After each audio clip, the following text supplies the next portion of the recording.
Hey, welcome back to Spilled Ink, the Comics Spring live drawing show, and I'm your host, Brandon Blocksforth, and always my amazing, stunning, wonderful, magnificent co-host we have with us, Max Flowers. Hi, Max.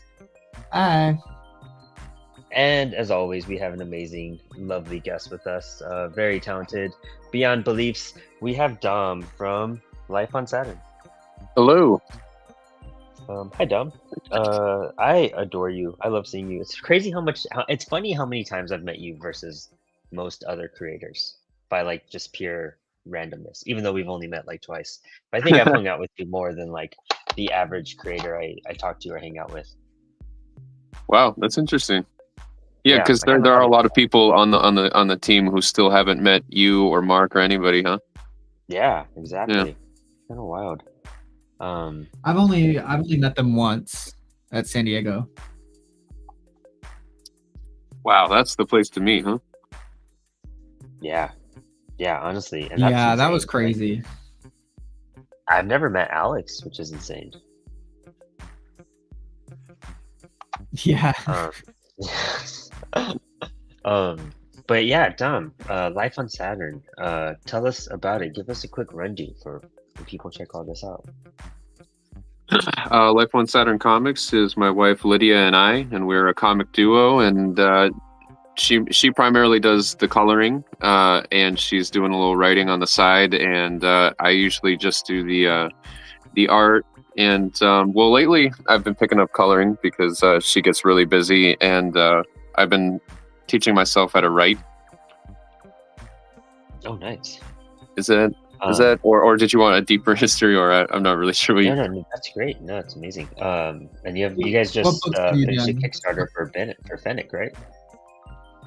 Yeah.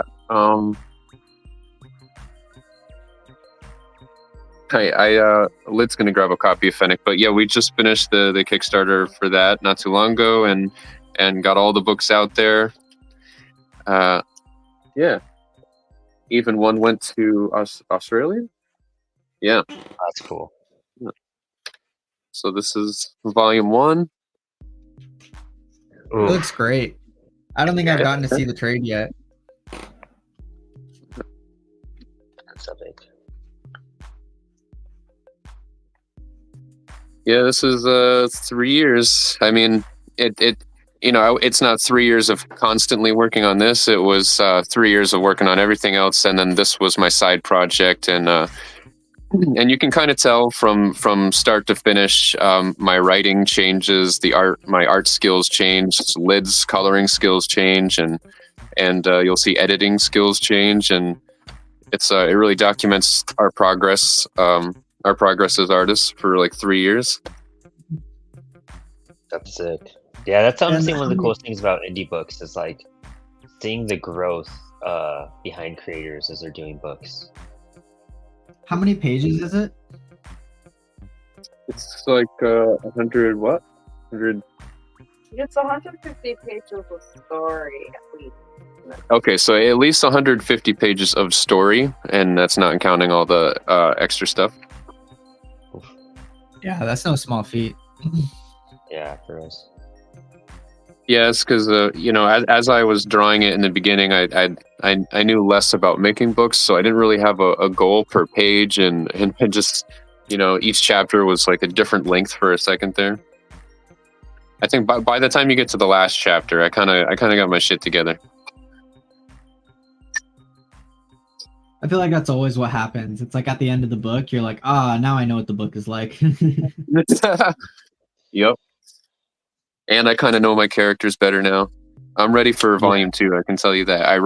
I just wrote the first chapter of volume 2, and I'm really proud of that. I'm like, it's to the point where I'm like, whoa, I wrote that, because whenever your skills get better, like when Lid and I decided we were just going to focus on comic books, and then our skills just increased, and sometimes I draw something and I'm like, holy crap, I drew that. That's like, I blow my own mind. That feels good. Yeah. Oh yeah. So I got that moment with writing recently. What was that moment? Like when did you kind of like have it? Like when did you realize like, oh man, I'm doing this like how I want?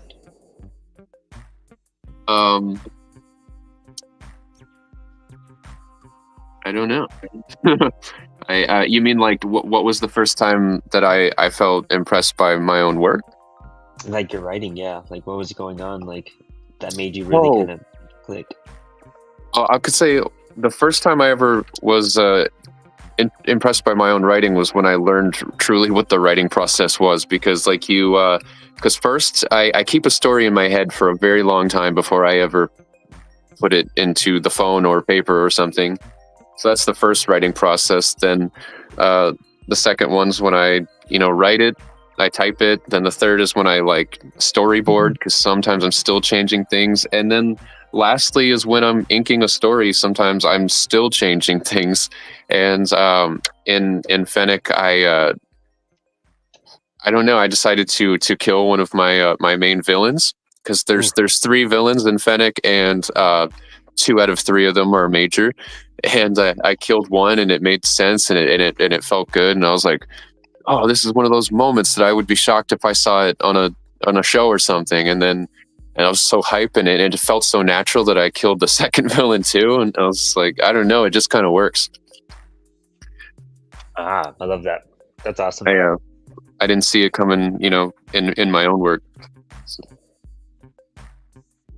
Booby, I'm trying to draw, dude. Yeah, it's just just fun to surprise yourself. I'm sorry, what was that? It doesn't happen often, but it's fun to surprise yourself. Mm-hmm. Yeah, that's because I didn't think I could do that. That's why, like, that moment was so cool for me, because like you're the one writing it. How could you do that? But it happened. It was so cool. I did that. I was working on the script for Teenage Babylon #2 recently, and I was doing like a second reread, and then I put the script down for like 2 weeks before I went back to it, and like the transitions were happening, and I was like, you know what? I'm actually like pretty damn proud of this. Like that was dope, dude. One, you're gonna get your tail in my coffee, and that's not gonna be cool. It's like on a burner. You can hurt yourself, and then you go, Booby, come on, this way, come on. Come on, there you go. There you go. Good job, Booby.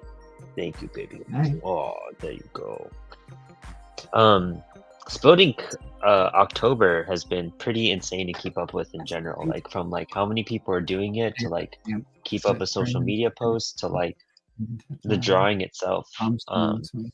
But it's been so exciting to see like how many people have been even trying these prompts out. Like I love seeing the stuff that you've done so far, John. I totally agree, because like I remember the first lesser known comics meeting that Lydia and I ever jumped in. I think one of the first questions I asked was like, do you guys like do Inktober? But at that point in time, like everybody, the leaders and all the artists were like, they had projects going on, so that was probably unrealistic. But you dropped it this year, and I was like, oh, I don't know, but so many people are participating in it. It's like, this is exciting. Yeah, no, I feel, dude, and it's like so funny, like just having the ability to like just stupid stuff I put on the prompt that Max and I were gonna brainstorm ideas, and we just made our first list and ran with it.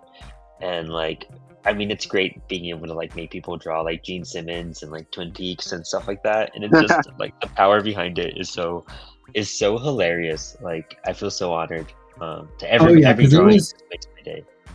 It was so unplanned. Like I think it was like the day before, Brennan was like, quick, fill out the last like 10 prompts in this. And I was like, okay, I guess. And just like threw stuff in there. Yeah. And then we are like, it's good enough, just send it.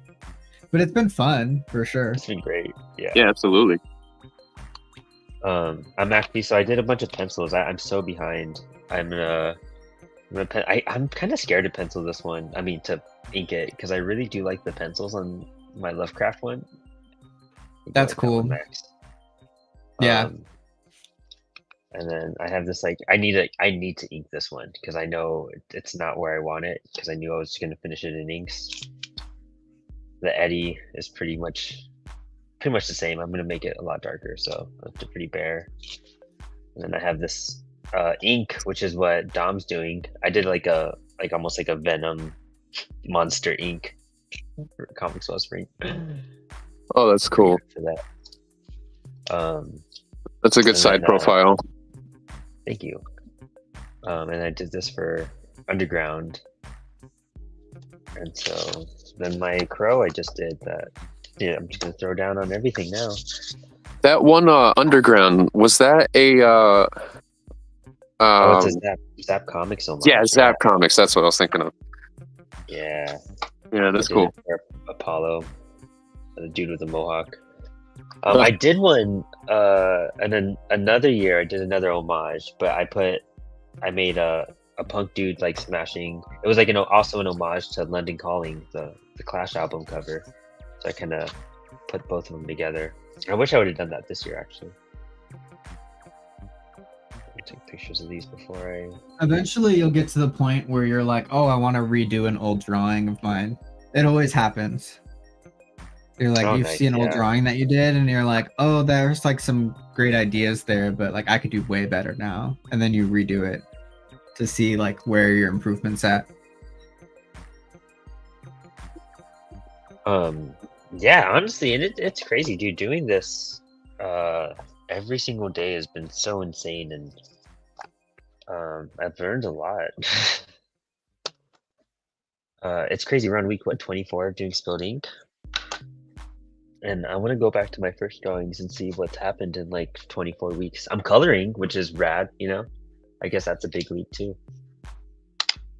Yeah, you know, I'm fortunate enough to have like a ton of drawings from when I was like a little kid, superhero drawings or whatever ideas I had. So I've been thinking like I want to do something like that, just like redraw a bunch of them, make a video out of it. Oh, that's cool. Yeah. Oh, I got a new pen. I don't know what it is though. It's this thing. What is it? You seen this? Well, it's a Kuretake, so Kuretake. that's a great start. That's my favorite brand. Oh, really? Oh, yeah. Yeah. It looks like it might just be a fine liner. Yeah, I think Let me see the tip. Ooh. Oh, no, it's like a firm brush pen, maybe? Yeah. Yeah. You'll like it. I don't remember ordering it. It just like was so in a funny. package with other stuff. But I'm pretty hyped to test it out tonight. Yeah, I'm still trying to decide what pen I'm going to use for this one. Are either of you friends are fans of Tom Sholey?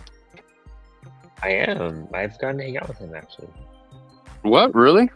Yeah, he attended our free comic book day event here in Winchester at Fort Color Fantasies. And so I got to like kind of table right next to him, and we hung out the whole day, and we got like Thai food and everything afterwards. He's a great guy. Wow, I'm very envious. That's insane. I am. I felt such a badass because I was at Heroes, and then I was just standing around, and then I hear someone be like, "Hey man, how's it going?" And I turn around, and it's Tom Sholey walking up to me, and I was like, "Hey Tom, how's it going?" And we just like casually talked for a bit, and we like hung out like for a little bit on that weekend, and I was like, "Man, that was like the coolest thing like in the world." I wanted to cry. He's awesome. He's a great. That is very cool. Wow. Have nothing but nice things to say about him.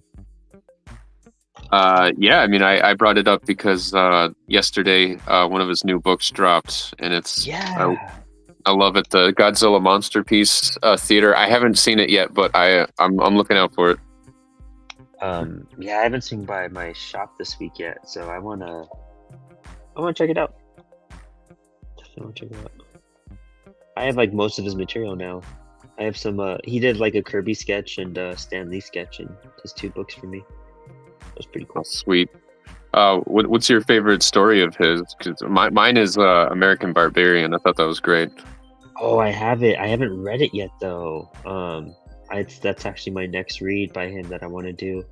I love the Kirby book. The Kirby book I felt was like super insightful, very just like honest, true, and I think it gave him like really good justice. It was a great story, and there was so much like Kirby I didn't really know about. Kind of inspired me a bit more too. So I would, after seeing Tom's, was that? Didn't he do at that free comic book day thing? He did inks over the Doom Patrol sketch from like Yes, he building did. October 1, right? It was Or the first time. building Yeah. 1. Yeah. I never got to see the final ones. I should have asked him about that when I saw him. I totally forgot about that. But yeah, he was doing inks over it. I was super cool. I have a picture of him working on it. I like the way that came out. I'll do something different for that. Yeah, Tom's a great dude. Such a great dude. He'd be down to come on the show. I just gotta line up the right time for him. That is awesome. It's gonna be a good episode. Like which show do you think he'd be on? This one drawing or what? Like a talk one? Yeah, I think he'd do either one. He said he was open for either one. Oh my god, that would be so cool if you got him drawing. That's great. Yeah, I'll hit him up. Once our schedules slow down a little bit, I think that'd be best. Big episodes like that, I just have to have the energy to like make sure I could keep up with it at the time.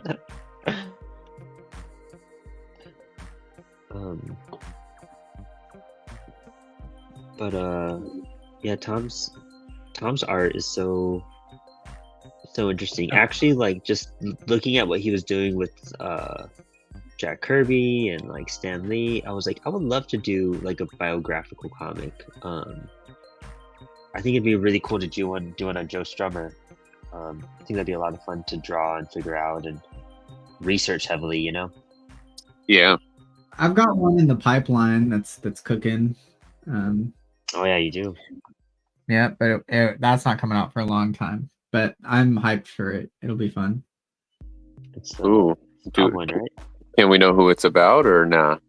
It's gonna be about ska, the history of ska. Oh, okay.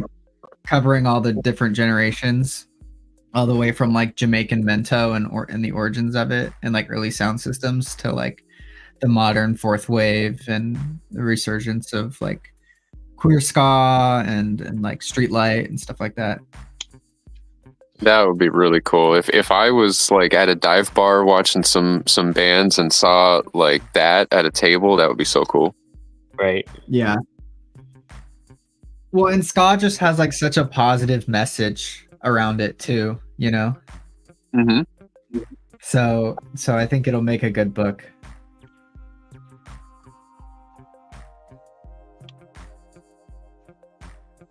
Funny thing about the days in like high school when I was like really really into ska and like I had like my little like hat I'd always wear and stuff like that. What was your band? What was your band of choice? Mine was mine was Streetlight or Fishbone. Okay. Also really like the Specials, Big D and the Kids Table. Great bands. I thought you were gonna hit me with some like Less Than Jake or Goldfinger, you know? Actually, not crazy about either one of them.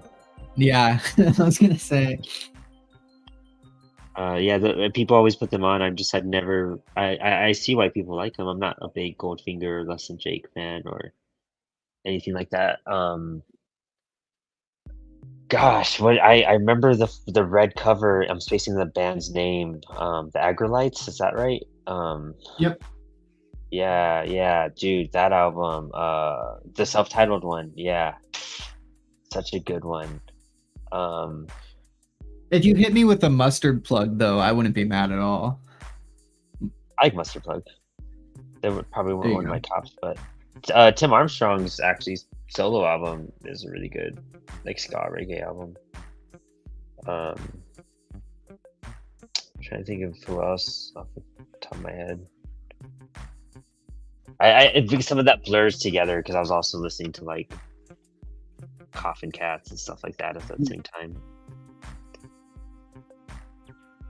You know, speaking of music, the intro that was just played for this very show is another banger. I love the regular Comic Wellspring song, and this one's also good. Who's making them? I don't know who did the first one, but the guy who did this one was Taylor Mosby. He does Bella and Tweed. Huh. Yeah, he's part of the LKC crew too, actually. Who isn't at this point, to be honest? He also does the intro motion graphic thing. Yeah. He did it for Apollo too, so when we bring back Apollo, he did the same thing. Yeah, like whenever we listen to the podcast with the comics Wellspring, like we always sing that together, and it's like it just reminds us of the theme song for The Toys That Made Us, or something like that. Yeah, for real. So love that. Love that. That's the vibe it gives. That makes me so happy. Yeah, we wanted it very Saturday morning cartoon. You know what I mean? Like it definitely. You got it. And then Spilled Ink is like also super like laid back. It's. I mean, for us, for me, it's like a nighttime show. For you too, Dom, essentially. It's like the middle of the day for Max, but it's always just like, you know what? This is where we get to relax. We all get to draw. There's no pressure. We just work at whatever for 2 hours. Max and I try to finish a piece every episode. That's what we've been aiming to do. Which does get difficult some nights, but somehow we pull it off. We should do a study night one day. Yeah, we got to go and do some homework after all these prompts. Yeah, pull some Frank Frazetta or something, and do like a full study. It'd be awesome. I would love that. I'd be super hyped for that, 100%. We got to figure out what to do next week because I won't be able to do it on Halloween nights. But that's right. It lands on Halloween, huh? Yeah, I have some plans. Mm. Maybe we could do it earlier in the day, or like at 3 my time. Yeah, we'll figure something out. Yeah. But then the following week we're gonna have Kieran Quinn and Jeremy John Hansen join us as we all draw something for the remainders. Any Halloween plans? I'm going to this like Harry Potter Forbidden Forest like trail thing. Whoa. Yeah. It's actually really, really rad. I went to it like 2 years ago by myself. You mean it's really, really Radcliffe? Really, that was amazing. I wish that was most. So it was low hanging. I'm sorry, I had. No, I loved it. I need to say that more. Props. I actually really enjoyed that. But yeah, it was really cool, and so I'm gonna go with my girlfriend this year, so I'm pretty hyped for that. When I lived up north, in northern New York, I helped out with a haunted trail that the fire department would put on, and there's nothing more fun than like scaring people. It's awesome. That's amazing. I used to be, although yours is probably not scary. I don't know. I just assume. I used to be a really big baby about haunted houses. Like I couldn't do it. I love horror movies, but the in-person stuff like would give me panic attacks.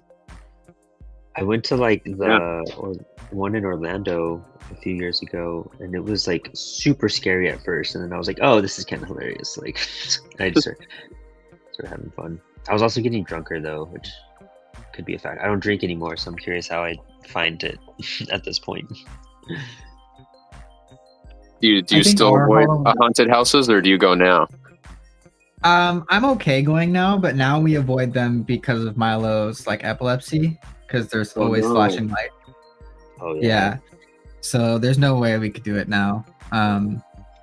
So I think that our Halloween is gonna be playing this like horror tabletop role-playing game that we got. And it's meant to play in the dark too, so we're just gonna like pop some glow sticks and play like tabletop role-playing games. Nice. That's awesome. I wish I could have like given out candy or something, but it's been fun. Yeah, there's not a lot of trick-or-treating here. I figured that, yeah. Yeah, do you know what that tabletop Halloween game is called? Yep, it is. Yeah, it's called The Zone, and it's a play to lose role-playing game. So like at a certain point your characters are like destined to die, right?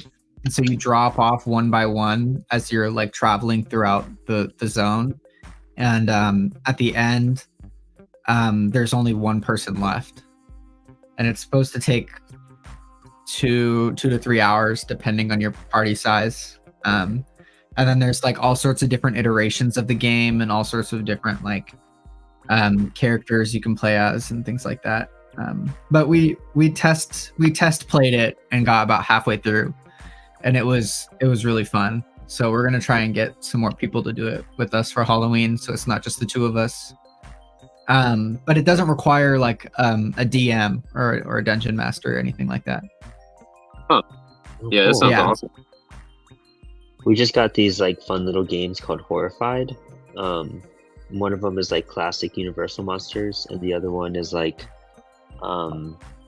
Lovecraft and like Sasquatch and stuff like that. We haven't played that one yet. I'm really hyped too, though. I love board games like that. Yeah, same.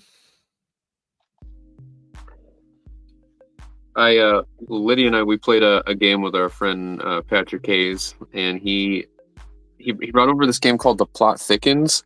Have you ever heard of that? No. It's a game that has like cards, for instance, that say like an action. There's cards that I don't know. There's just different cards that help you dictate the story, but really, it's a game that helps you write a story. And by the end of it, I was like, holy crap! They have ones for other genres. So I'm like, I want to get one for a genre I'm like really bad at, you know. That's actually kind of what the zone is like.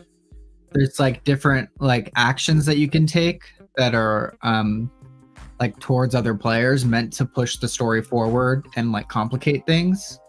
And so it's also like very basic story mechanics, right? So like one of them is like not so easy, right? So if a player tries to do something, you can say not so easy, and then they have to change what happens to them to make it like more difficult. Like you pull a card and it's like, yes, you can do that thing, but something else happens. And so it's like pushing the story forward for a reason, and you end up creating like a really interesting universe throughout the game. Yeah, I love that. It's anybody who has like a writer's block needs to get these games. True. Yeah, it's really cool, actually.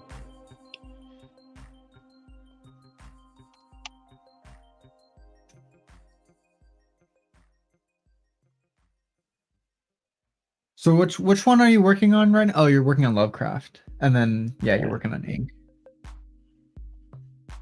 You're doing Bubbles right now? No, I'm doing Camp. That's what today's is. Oh, nice. Oh, that's today's. Yeah. When is Bubbles? Is that tomorrow? No, that starts the end, I think. Oh wow, I'm way off. Yeah.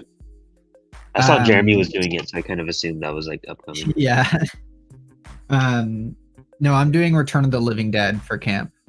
Oh, that's amazing! What a good. Yeah, pick. which B movie and Camp ended up right next to each other, and they're also like very similar. Yeah. So it's a little tricky on this one, but I thought I might do like an Adam West Batman or something just for fun, or a Batman villain. Yeah. I'll do like Egghead or something ridiculous. Calendar Man. Polka Dot Man. I've been telling people if they got the right writer, Batman could be funny again. It really could. All they have to do is give him back the nipple suit from when George Clooney was Batman. And then it's instantly funny again. Are you an anti-nippler? I'm not an anti-nippler. I think that's one of my favorite Batman movies. I just think it's hilarious. It melted nipples into his suit. It's very strange. Yeah, I always thought like the overhate on that was strange too. It's just nipples. Yeah, it's just a weird like decision to make, you know? Like I don't hate it. It's just weird. But that was the Batman movie that I had on repeat when I was a kid. Was the one with Uma Thurman as Poison Ivy and Dr. Freeze. Yeah, for sure. I like it. It's not every movie has to be like 10 out of 10, you know? Some movies are meant to be okay, and that's one of them. Yeah, it's a fun Batman movie. It is. It really is. It's hilarious. Dude, it's just like a modern Batman 66, you know? It's meant to just kind of be chuckled at, not taken too seriously at all. I have my gripes with it, of course, like anyone, but like it's in fun ways. Like, I mean, the Bat credit card, like that's ridiculous, dude. Like, Yeah, I just if they do reboot Batman yet again, I just feel like it's got to be funny because they're already going to give us another Batman for the James Gunn universe. So it's like by the time we got to Robert Pattinson's Batman, that was probably one of the best Batman movies I've ever seen. Yeah. But I didn't care. I didn't feel anything for it. But I know that I'm watching a great film. But I'm so Batmaned out. Like I don't know. The DC is like clinging on to that character for dear life. I know. Yeah. I kind of hope it'd be really cool if they did like the Morrison, Dick Grayson as Batman, Batman's missing, type of thing at the moment. Yeah. Wasn't there talks with Damian? Well, yeah, wasn't there talks of them doing a Nightwing and Red Hood movie? Oh, maybe at one point. Not right now though. I don't think. That would be That'd be cool. awesome. That'd be fun. Oh no, yeah, an animated one. There's a Nightwing and Red Hood animated. I forgot they just announced that. Yeah. Yeah, I don't know. I'm very excited for James Gunn, though. I mean, I don't think he's ever given us a reason to doubt him. In fact, quite the opposite. And I like that he's making all the characters older because we don't need an origin yet again. We're just gonna like get started. I like that. Yeah, that's what I'm most excited about. Is just like we're jumping into something, and that's why I think it'd be great if you picked up as like Dick Grayson and Damian. You know, like it's completely fresh. Yeah, that'd be so. I mean, I would love to see Damian on screen because I love that little kid. Dude, this fine liner is really interesting. Kind of having fun with it. what I like about the Robert Pattinson universe is that that it could be horror, and I always kind of felt like Batman could be a really good horror story, especially after watching the when Ben Affleck first showed up as Batman and he was in that house like hunting down the criminals. Yeah, it's like, yeah, he should be a horror movie, shouldn't he? And if they don't, it's like at the end of that Pattinson movie, there was Gotham was flooded. So it's like, to me, that's the perfect chance to bring in Killer Croc as a horror character, or Mr. Freeze as a horror character, icing the place. I was gonna say, like, they haven't done a Mr. Freeze movie in a long time, so I think he'd be a good one to bring back. Yeah, like in a darker way. I love that.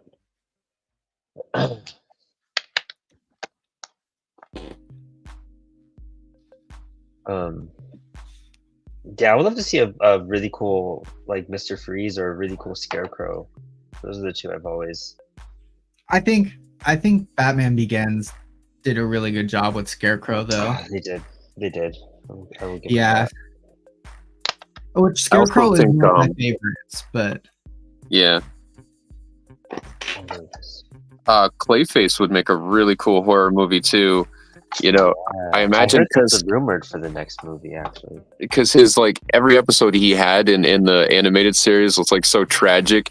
And could you imagine if like in the movie he has to keep like, you know, he has to push his face and rearrange it, and then like if it hurts him, or if they play like these like Insidious style violins every time he pushes his face, you know, like right, yeah,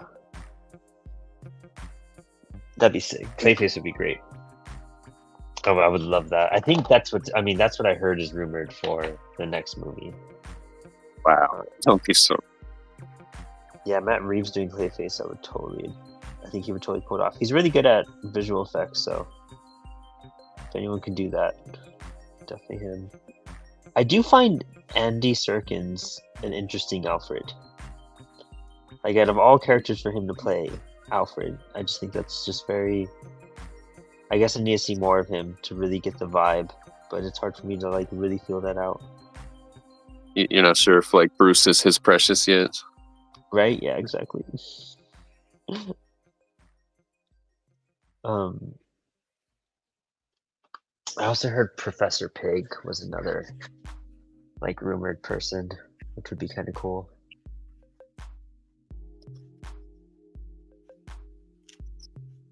he's another Morrison creation, so he's kind of eerie, scary, you know, Hmm. like a butcher.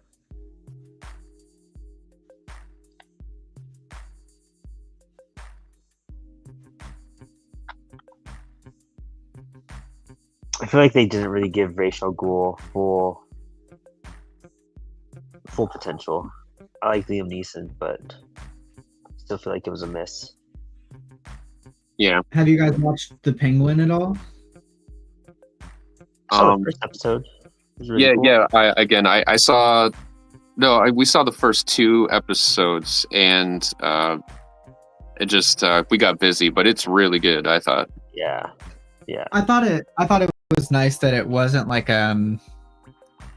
it's a little more fun in some ways, in that it's like a Yeah. more of a mob story, you know. So I thought that was nice, that it wasn't just like the Penguin as a supervillain or something, you know. Yeah, I know what you mean there. Yeah, for me, it's like it's an interesting mob story because I don't really like mob movies or anything. Well, not anything, Oh, really? but most Scorsese mob movies I just find so boring. It's just not for me. I always felt like if Vincent D'Onofrio's Kingpin was a mob movie, I would watch that because that would be so interesting and terrifying. And I feel like the Penguin is what I was looking for in that kind of. Oh, nice. That's cool.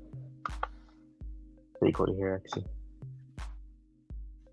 I love mob movies and shit like that. So it was Yeah, a lot of right people up my do. alley. I see why. I definitely see why. But I'm not ready for it or something. You know, I spent most of my life thinking Star Trek was boring, and then one day it just hit, and it's like now Deep Space Nine is like one of my favorite shows ever. I don't know. Just I'm waiting for the moment, maybe. Oh yeah, I feel you there because I haven't gotten into some stuff like that, but I know if I hit it at the right moment or the right like mindset, I'm gonna be hooked. You know, totally get that. Totally get that. Yeah, I don't know. I think noir stuff just started really interesting me because I really got like into like Tom King, and then I got into like Columbo, and then I got into like The Prisoner, and then I just really realized I love like 70s media at Yep. that point.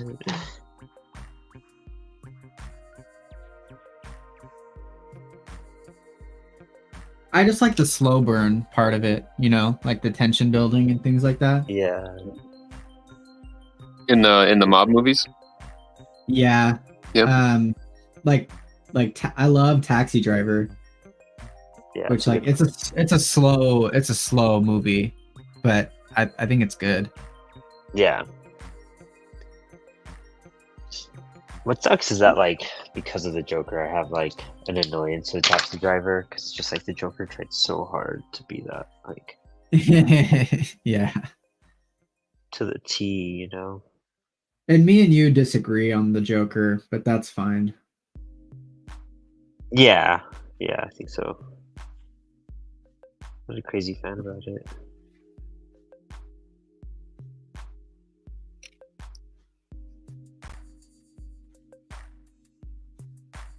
Yeah, I think I take something from the Joker a lot different than like what most people take away from it, you know? How so? If you want to open that can of worms. Well, like it's difficult because like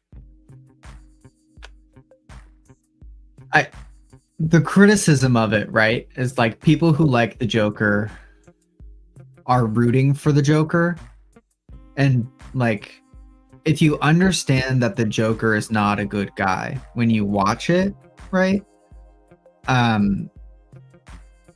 You start appreciating like the artistry of the story that he's telling, you know? And then I also think that like from an anarchist perspective, it's got a lot of value there, you know? Like Yeah. that, yeah, the rich are fucking subduing society and hurting a lot of the common people, you know? I don't think that like the Joker specifically is like a great example of that. Like if it wasn't a movie with the Joker, you know, if it was Yeah. just a movie about a guy, you know, I think you'd have a lot of different feelings about it. But because it's a Joker movie, people are like worshiping it because they worship the Joker or whatever the hell. I don't know. It's very much, I haven't seen it in a while, and it is very much like an interesting artistic movie that has a lot to say that I think is gonna be different looking back on it, you know. Mm-hmm. I feel you there. I like, and I think that's the best way to put it. Like with your preference of like, if you know the Joker is a bad guy, you know. Right. I think that's my main issue with the movie is that like they like applaud and make it seem like his behavior and his actions are absolutely justified, and there's no other end. You know what I mean? And that's what. Without Batman, it doesn't make sense, or like a force of good showing like, no, this person was still wrong. You know, it encourages it more than it does tell you like, oh, this is also fucked up. That's what's interesting about it. I think it's like the takeaways of how like people view that movie. Did you take everything in the movie happening as literal? Or like literal as in like it's actually happening, or a lot of it's in his head? Because when he made up his relationship with that woman in the building, right at the end, I was like, oh, this is like American Psycho. You don't even know at the end of this movie if it's real or not. Mm-hmm. So I would, because whose favor it is pushed in. It's like I thought that was the point of the movie, that you have no idea. Yeah, I think that. Oh shit! What was I gonna say? That's part of like what makes the whole movie interesting, right? Is like, see, like I don't think that the intention was to like put Joker on a pedestal, right? I think it's more to show like what happens when you push people too far, right? Mm-hmm. So like personally, like I don't think that the movie worships his actions, but I can see where like people who are maybe in the same mindset of the Joker can be like, yeah, he's a hero, which I think is the wrong message to take from the movie. Yeah, exactly. And I haven't seen Joker 2 either. Yeah. And there's a lot of mixed reviews on it. So I think I want to watch it because I'm interested as to what it has to say. Yeah, more so because of those reviews. Yeah. I don't know if they were mixed, but I've definitely heard some stuff. I heard a lot of people hated it because it was a musical and they didn't know, which I think is unfair. Yeah. And then I also heard a lot of people like say that like it walked back a lot of what happened in the first movie. And so like if you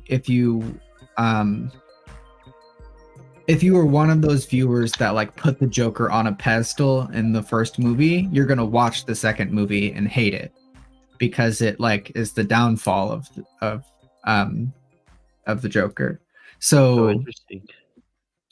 Yeah, so which is why it got a lot of bad reviews. From my understanding, is that like a lot of the people who loved the first movie for the wrong reasons went to go see the second movie expecting the same thing, and Todd Phillips was like, nah, like if you think this is about you, this is where you're gonna end up. And it's like, you know, you're gonna get wrecked or whatever. I don't know. I haven't seen it. It's just what I've heard. So yeah, I forgot what I was originally hearing, but I know Alex walked out of the theater because he was like, wow. so good with it.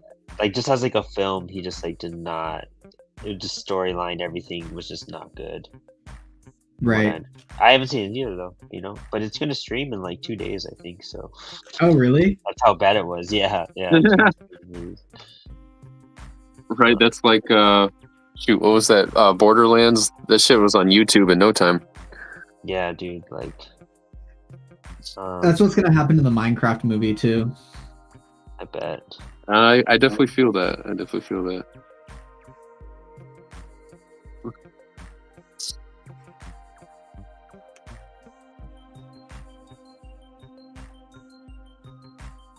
I chose like the hardest piece to start inking too. Well, that's actually probably the best thing, so I'm not too tired towards it.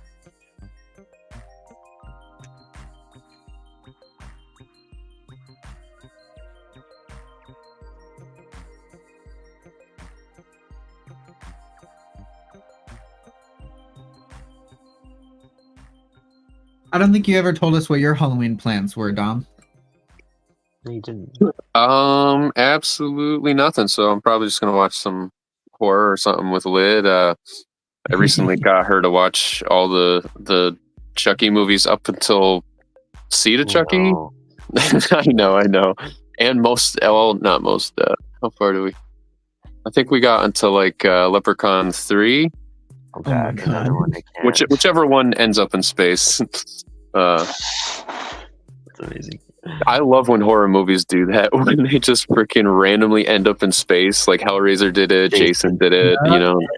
Hey, Hellraiser. Yeah. Huh? That's what I was gonna say. Is Hellraiser ends up in space? Yes. And which I like. I love Hellraiser so much. I've never But, seen oh them. my God, the later movies just get so freaking ridiculous. Really? I'm so It's excited because Disney Plus put a bunch of Hulu stuff, on there, and so I could finally check out the new Hellraiser. The new Hellraiser's great. The new Hellraiser's great. It was good. I started like the first 30, 40 minutes of the first film, and I just couldn't get into it. Lex was really scared, but I just I don't know. I gotta rewatch it. The original? Mm-hmm. Oh yeah. It's really hard to recommend things to people, especially if you didn't grow up on it. Like sometimes it's like I feel like it's too late. Nah, I'm definitely want to give it a chance. Lex was scared, so I know we need to go back to it. Like if she's scared, we need to- It's a very different kind of horror movie. So Yeah. it's very much like that like body horror and tension and just like weird shit. But it's not Lynchian, but it's also like not like a Jason slasher movie, I really like it because it is so unique in the way that it's like scary. That's cool. Yeah, I want to give it a shot. I was also really sleepy when we started it, so it's never a good thing. Like you don't really get to experience it when you're just not fully there and ready to watch it. But I don't know. I'll check it out soon. I'm really interested in it. Alex loves it too, apparently. So. You should read The Hellbound Heart, the novella that it was based on. Ooh. Oh, really? Oh, nice. Yeah. I know that. It's a Yeah, short audio read book. too. Oh, nice. Maybe I won't audiobook it then. No, it's like 100 something pages. It's not a lot. Oh, yeah, I should just pick that up then.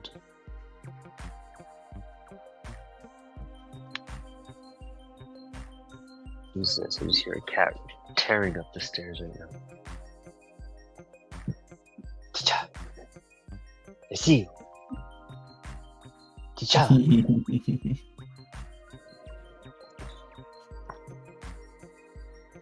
It's kind of crazy. This is the quietest the chat has been in weeks. I know. Also because of Halloween stuff going on. But I feel so much more productive tonight. I was gonna say I feel not productive because I'm too busy talking about horror movies. I recently, Are those your kind of flavor of horror movies, Dom? What else do you like to explore? Yes, T'Challa. Yes, baby. You have food. Yeah, I don't know. I'm very desensitized to horror, so I definitely don't watch them to get scared because I had one of those parents that raised me on them when I was too young. One of my first memories ever is a Hellraiser movie. Just as a little kid. So I definitely love I definitely love horror icons. That's for sure. I like that.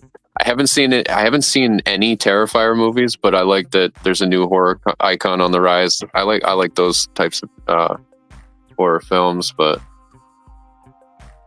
seen the first one. Yeah, I'm not like one a of my slasher early- person.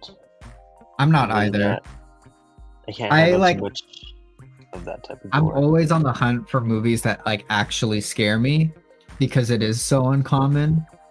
Because I've watched so many. But yeah, one of my earliest memories too is watching my dad play Resident Evil, and being scared of it. And then the second horror memory is the first time that I watched Insidious and then had to turn it off because like there's a jump scare that was like, messed me up or whatever. For sure. When the first Insidious came out, like before all of The Conjuring and all that movie was different and it was scary. And then it got formulaic after, but man, I'll never forget when that movie came out. It was good. Yeah.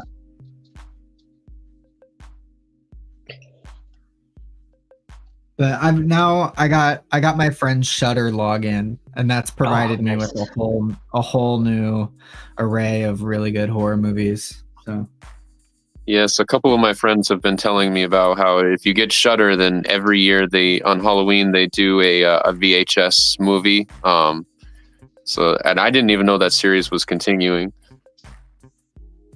but they do it on Shudder.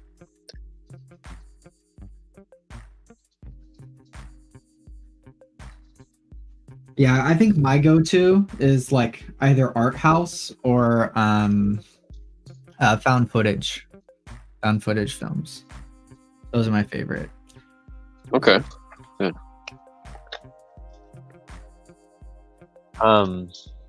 I like a lot of like, I don't know, I'm trying to think. Sorry, I was distracted for a second.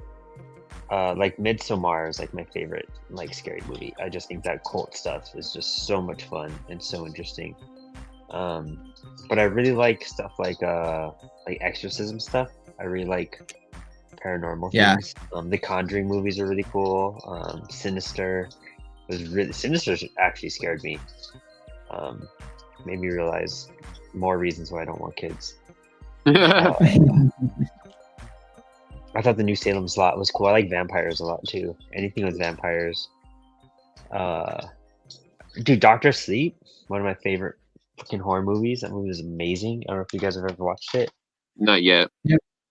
Dude, it's a sequel to both the book and the movie, and they pull it off so well. Like they blend it together so well. I love it. And The Shining's awesome. The Shining's great, of course, but I don't know. Doctor Sleep just is very masterful in that sense. I definitely see horror movies I enjoy here and there, but horror seems to be the one genre like I just can't stop going backwards. I find myself watching more obscure old horror stuff than I do anything new. But just that genre, anything else, action, I don't know, whatever, I keep up. That's interesting. I probably watch more modern horror than I do any other genre. Huh. Yeah. Especially like detective or noir, or like a lot of stuff I watch are all like 70s, early 80s based probably. I keep singing the praises of this movie. Like Incantation is the best horror movie that I've seen in a really long time. Oh, it's nice. really, really good. It's like Taiwanese, like demonic found footage. It's like, oh, I know what you're talking about. Yep. It's really, really good.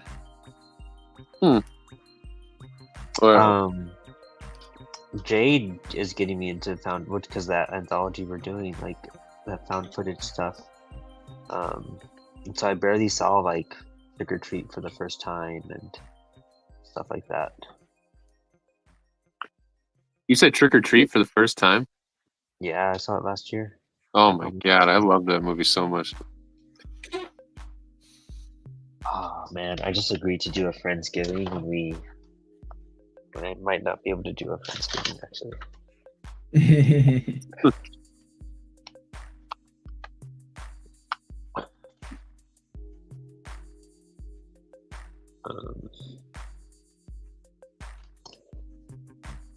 I just realized it as it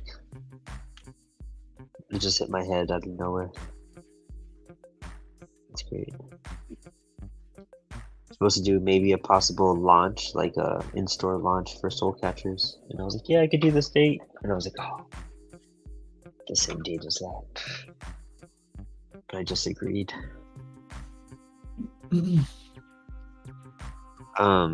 Exorcism, like the Exorcism of Emily Rose was really cool. You seen I don't know if we Veronica? recount it. I haven't seen that one yet. Veronica is really good.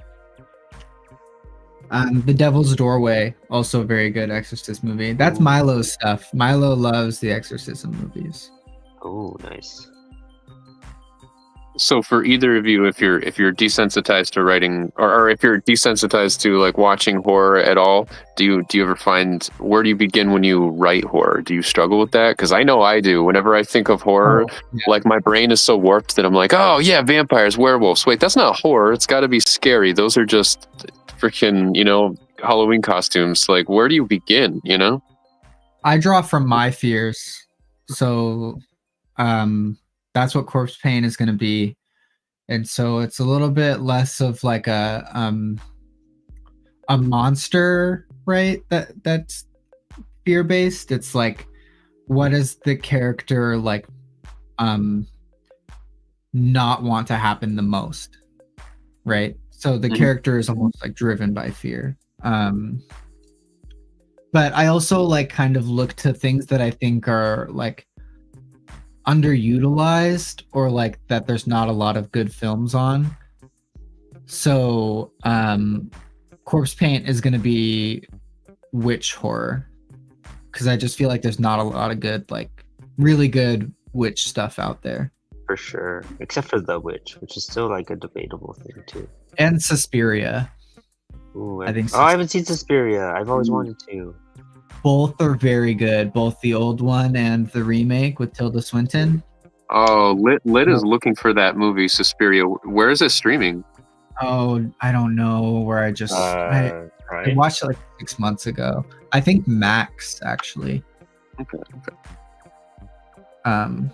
Suspiria is very good. Both of them are really, really good. But yeah, witches are like kind of weird because it like it's hard to make it feel witchy and like not just put a green lady with a big nose and a hat, So it's a weird balance. And then you also like don't want to show the witch very much.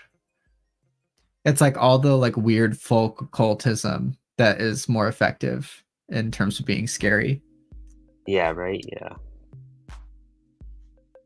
It's like the tone and the vibe is scarier than the actual creature. Yeah.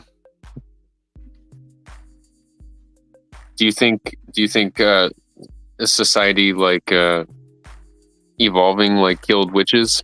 Because witches were probably just scientists or really smart women half the time that were killed. Yeah, I think that there's not really a big fear of it anymore. I don't know. That's interesting though. But it's like the way I'm utilizing the witch in the book is not like the witch is really the problem at hand. Okay. You know what I mean? So like the witch is more of just like a symbol that's influencing the character than it is actually like a force of evil. If that makes sense. Oh yeah.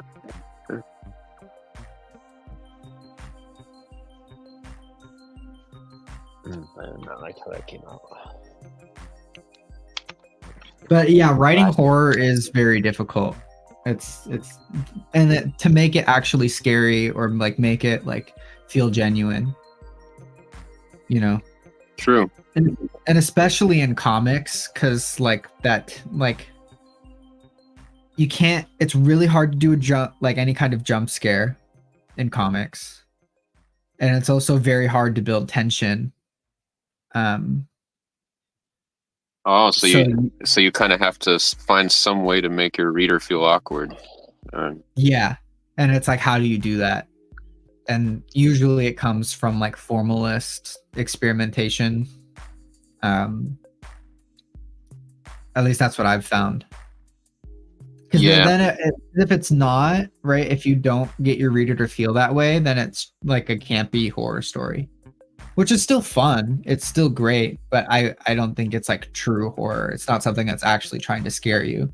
It's just based in horror themes at that point. Yeah. Like that reminds me of because how do you scare people in comics? The only time I really saw a reaction from people with horror in comics lately was when the Red Room was coming out, because it was kind of based on something that could happen, you know, and it was also just brutally disgusting. It got a reaction out of people. Yeah. So it's like, is that the only way? Is to just It's shock value. Yeah. And I'm not like for that in comics either, to be honest. Just like I'm not in movies. Like I think you could. It's about the story that you really tell in it. Like Witches, I find to be a cool, a great horror comic. Witches and what's the other one I'm thinking? Providence by Alan Moore. I don't know if you guys have ever checked that one out. Yeah. Those I like the 30... story, the like vibe it gives, and like the characters you see are more terrifying than anything else. I think 30 Days of Night does it well too. The comic much better than the movie, yeah. Yes, yeah. About the movie. Lex and I were just talking about that. The movie just seemed to like let us down.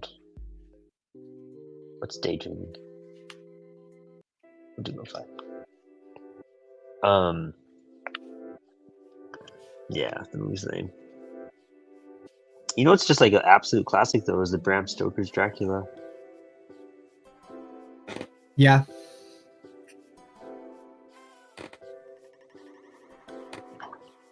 Oh man, speaking of, was it? I hate that I'm bad at all names, you know, whether it's my own characters, movies I love, or whatever. So I'm bad at remembering artists and writers too. But the person who did that really detailed Frankenstein book, was it Wrightson? Yep. Yeah, Bernie Wrightson. Yeah. Every once in a while, I have to look at that because that is so inspiring, and the hatching that looks so realistic, and he just really created a scary environment out of Frankenstein. It was awesome. I love Wrightson. I don't know if you've ever seen the statue or like the sculpture of Frankenstein's head that he did. It's really cool. He made a sculpture to reference for everything in the book. Of course. Yeah, it's really awesome. That's exactly what who's that painter, the cover artist? Damn.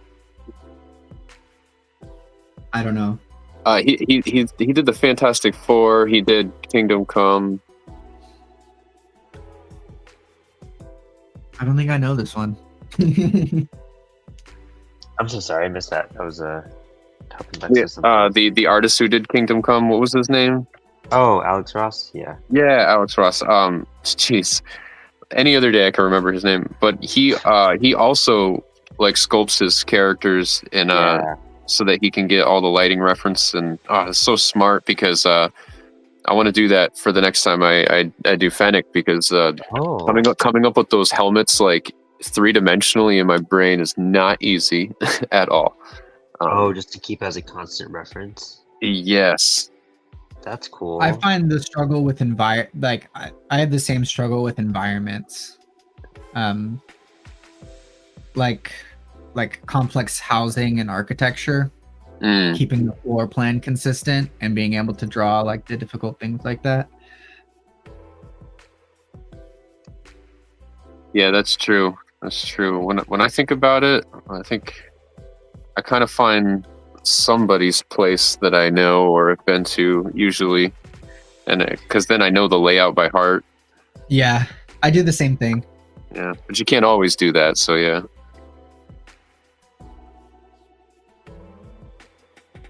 Yeah, it's definitely a challenge, I'm sure. I think that's probably what holds me back the most sometimes when I think about doing a comic, is like the backgrounds and the environments and whatnot.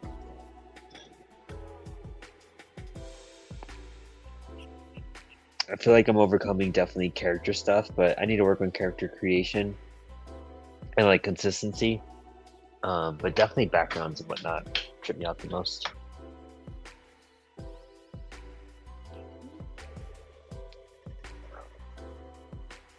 It's all the technical stuff, like perspective, that makes it hard.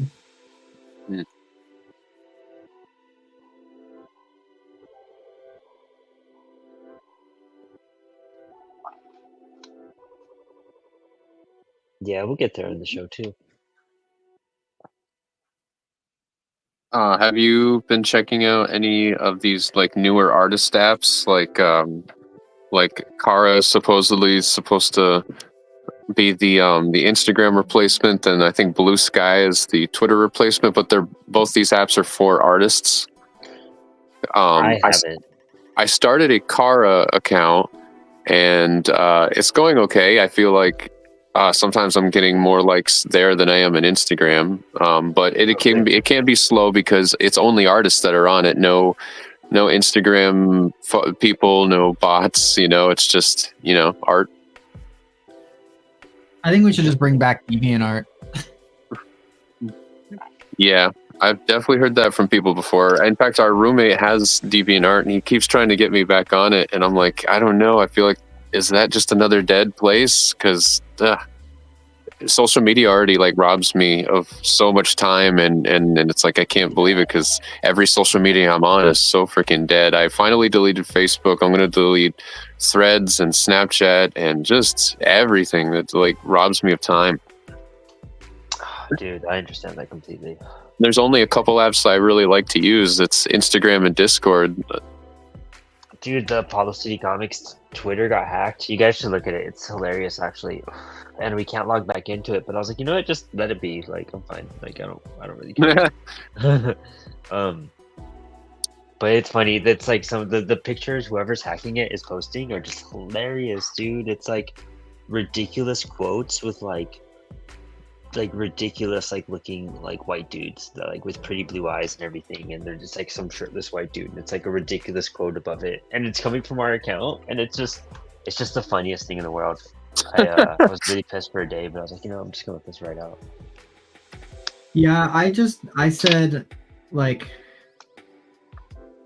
I don't want to try and game the algorithm. I'm sick and tired of like all of that pressure. Yeah. So if I've got something, I'll just put it up there. I'm not really even doing hashtags. I'm just like scheduling stuff. I'm not even really on Instagram all that much. I just like do it as quick and painless as possible because I don't believe in like trying to game the algorithm or doing anything like that. I think all of the internet is going to be dead very, very soon. The beautiful because of AI has replaced the internet, right? Yeah it is. And Ryan Arnold, the beautiful amazing man himself, sends a fire emoji. Hi Ryan. And then Eric Allred says, holy shit, The Return of Living Dead is so fantastic, Max. One of my personal favorite spooky time flicks. Same. It's so good. It's on my list to show next. I can't wait to watch it. You can't beat a movie that's got like classic 80s horror punk soundtrack, Yeah, exactly. Punk rock zombies. You can't go wrong with that.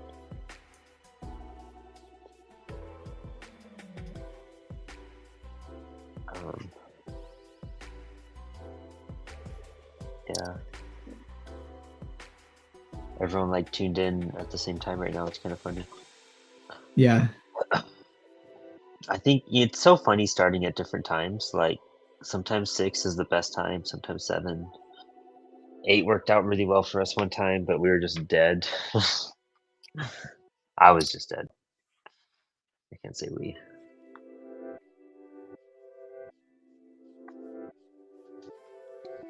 Kind of funny that both of those guys popped in too, because they're going to be doing a book together soon.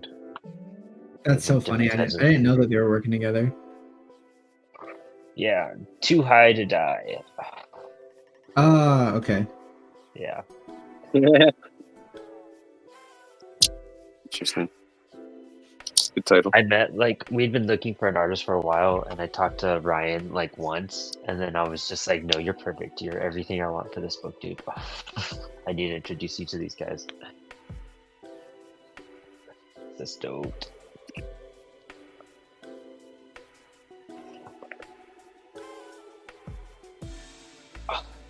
Ryan, how are you on your? I mean, both of us. A lot of us were just saying how we've fallen off on Spilled Ink. Like, have you been able to work on anything? And while he types that answer, dude, your ink is coming out awesome, Dom. I think that's so cute. Oh, thank you. Oh shit. Now that I'm like seeing how the inks are coming out on this Lovecraft piece, I think I'm gonna black out a lot of the background. When in doubt, black it out. I'm gonna zoom in a little bit more too. Man.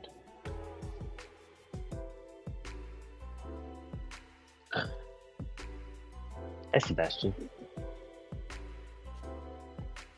Dude, yeah, the zombies are coming out great.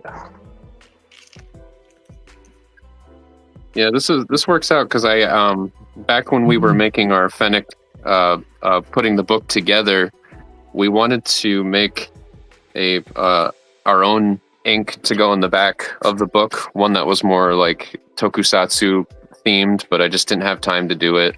And so now I'll just take this and use this one in a future book. Yeah, you should send us some designs and maybe we could pay you for some. We'll color it, of course. We're trying to revamp ink right now. We're gonna make them cool, actually. What are your plans to revamp ink? Like make Ink's own book? Yeah, our sample packs are gonna have stories in them. Oh, that's awesome. Right now, yeah.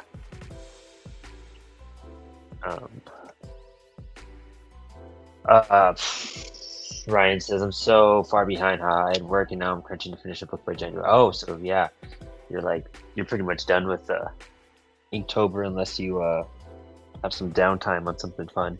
Well, I mean, I think it's cool that that we started with certain prompts because like they kind of got more challenging over time too, like creatively. I'm wondering if next year we make the challenging ones at the beginning and make it easier as you go through to make it more accomplishable. Yeah, and definitely if you get it posted on September 1st, you'll get you'll get like more people to participate. They'll last longer. The quality will be up. Yeah, hands down. I mean, not that the quality was down. Also, I don't want to say that because like some people are killing it, but yeah, I know that for me, that's mostly for me because I know like I'd put more time per picture if it was September 1st. Oh yeah, for sure. I mean, I could have like outlined stuff at least. You know what I mean? Yeah. That'd be fun.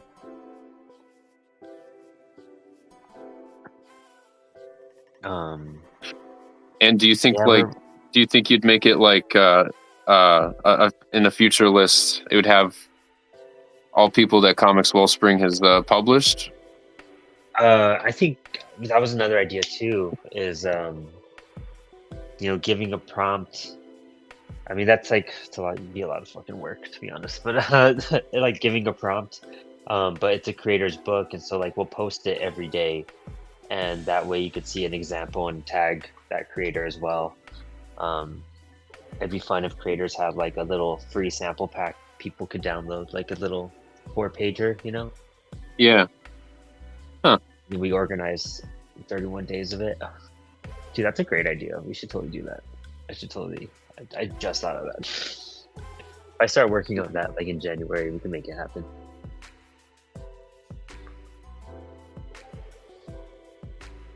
And then we'll have Inktober anthology, and it'll be like a big digital download you could have with all these creators' books. Dude, I'm gonna do that. I'm gonna do it. I'm gonna choose 31 creators. I know 31 creators. I know a Yeah, couple people I could talk to. Yeah, I mean, between Comics Wolfspring and LKC, holy crap! It could be like your future list could be like I don't know, something that people look forward to. Did I make it? Did my character make it on the list? It's exciting. Dude, straight up, huh? Oh my gosh, you're right.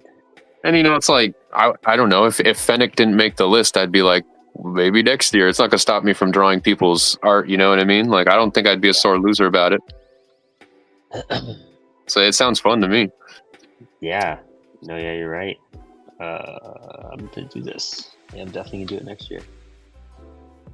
Because that'll be a challenge for everything. This year was pretty, simple. We did, Spawn and Batman, stuff that we always do, But if we just like gave creators some solid recognition at that point, and then maybe it'll generate some sales. They'll be like, oh, I really like this character, or I really like the sample. I'm gonna go and buy something from this person. That'd be great. Down. Doing it. Nobody steal my idea.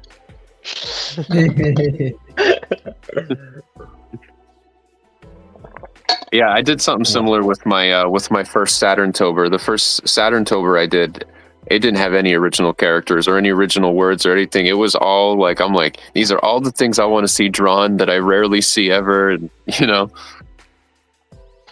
was fun. Mine was really like just inspired by the kayfabe one, because I was like, they did some stuff that everybody knew. They did some stuff that I had never heard of, and I did research. They gave some generalizations, like, I just really wanted to get that same vibe. Yeah, the thing about like, what's that other comic channel? Comic Tropes. I love Comic Tropes. And he after Ed had died, Comic Tropes made a video talking about like, because a lot of people were like, oh no, there's no good comic channels out there anymore. And he was making a video talking about how, like, yeah, there's still a lot of great comic channels. There's Casually Comics and Comic Tropes and etc. He was listing a bunch. I follow pretty much all of them, but the only thing he didn't talk about is that Cartoonist Kayfabe, unfortunately, was the only like really big comic channel that focused on indie comics. They had a huge freaking following, and none of those other people, Comic Tropes, Casually Comics, whatever, none of them are focusing on indie. They're still doing DC and Marvel. That's their spotlight. That's what they do. You know what I mean? So there really is, no one else until we all start doing it, and that's what we're trying to do. But like, damn, like I wish Comic Tropes would address that, Yeah. I wish he would address how hard it is, how hard everyone's working, and like Cartoonist Kayfabe was like all a lot of people had.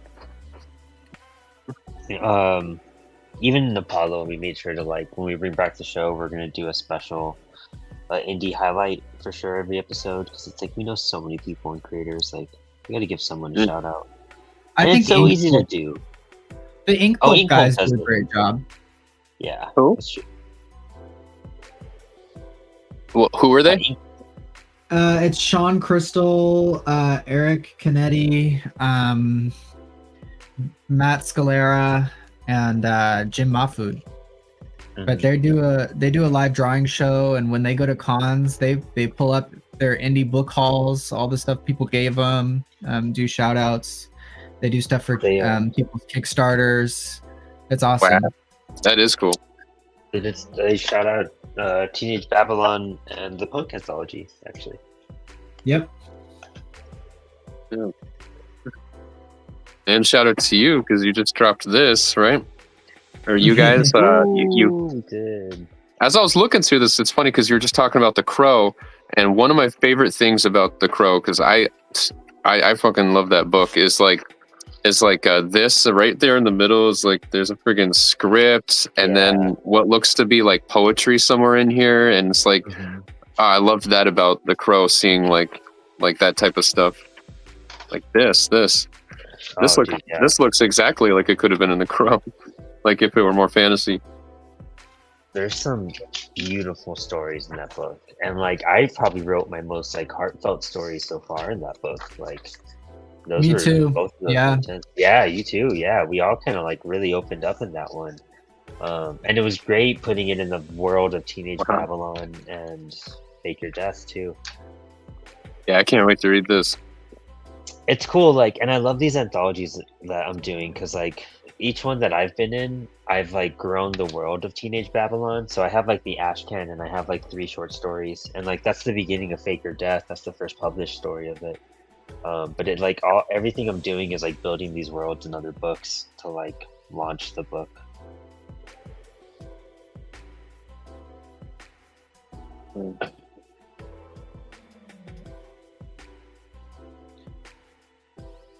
Yeah, so But cool. yeah, The Crow is a great book. That's like my comic Bible. That book is just so good. Yeah, facts. I mean, then just learning about like James Sabar's real God, history, dude. that really makes the book Right. rereadable. It's so hard. Yeah. Dude, it just, yeah, man, that hits so hard. Man, there's some comic book movies that need to be made like about behind the scenes, like his connection with the Crow could make a great film. I still think like I know they made a documentary, but like the story of Image really should be a movie. Right? Dude, 10 sound. Yeah, I'm trying to do a documentary next year. Like a little, very, very indie documentary. And you'll probably be involved in it because we might go by New York, so we'll probably end up popping. What's you this doing about? IC3? Oh, I'm sorry. Say it again. Are you doing IC3? Are you guys popping by again?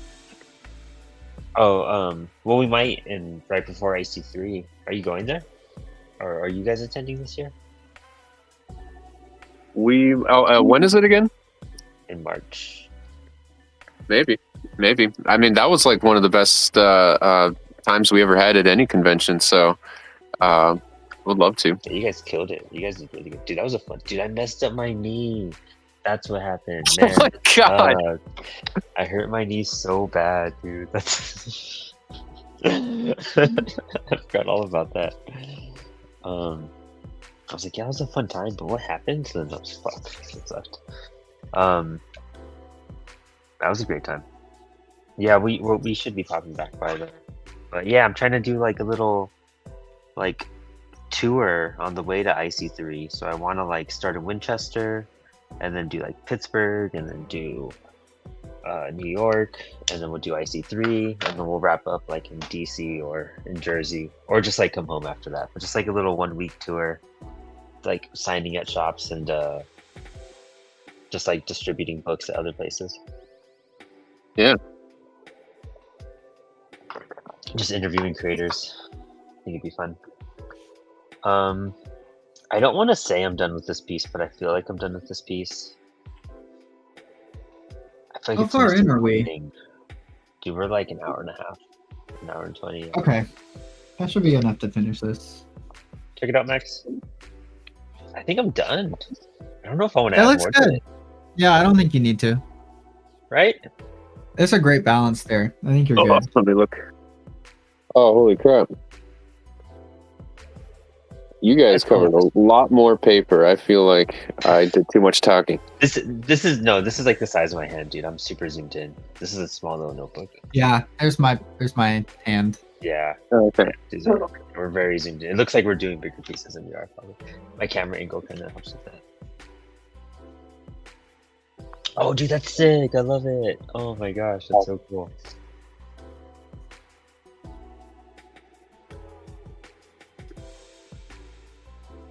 I also cheat sometimes and do the black and white filter when I post my photos, so it looks more black and white.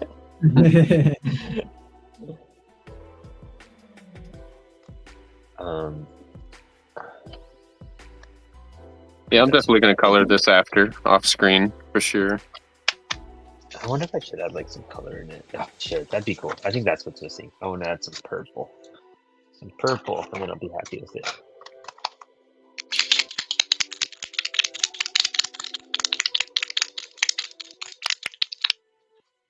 And there this should go too.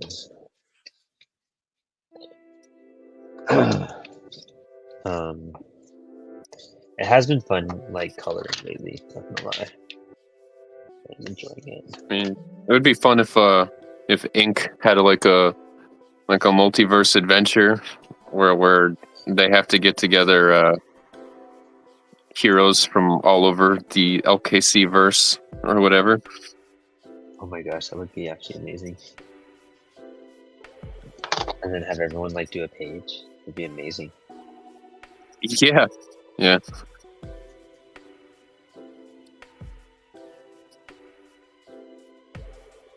I would write the hell out of that. I think that's a 2026 project. Nice. Dude, we're just killing it with ideas right now, Dom. Like, I'm gonna have you around me more. Yeah, this is all I do. Even when I'm around my friends, like every 5 seconds, I'll stop a conversation and be like, "What you just said reminds me of a way we could write a story here." Like, so, I never stop thinking about stories. It's funny because I was thinking of like a ink, like kind of like Spider-Verse type of thing. You know what I mean? To like really shape up how we could figure out what's the next best look for ink. Mm-hmm. But that sounds like a really fun way to incorporate that. You know what I mean? Like, because then all these other creators would also be like drawing ink. So, yeah, I'm all for this.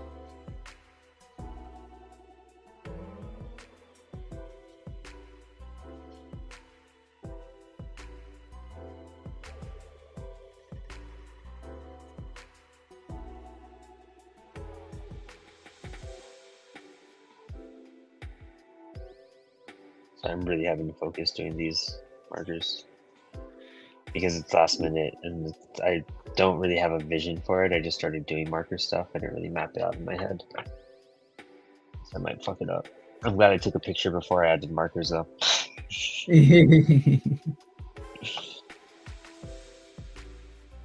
I know. I think I'm just finishing these letters and then it's time to black out the background. I'll be done.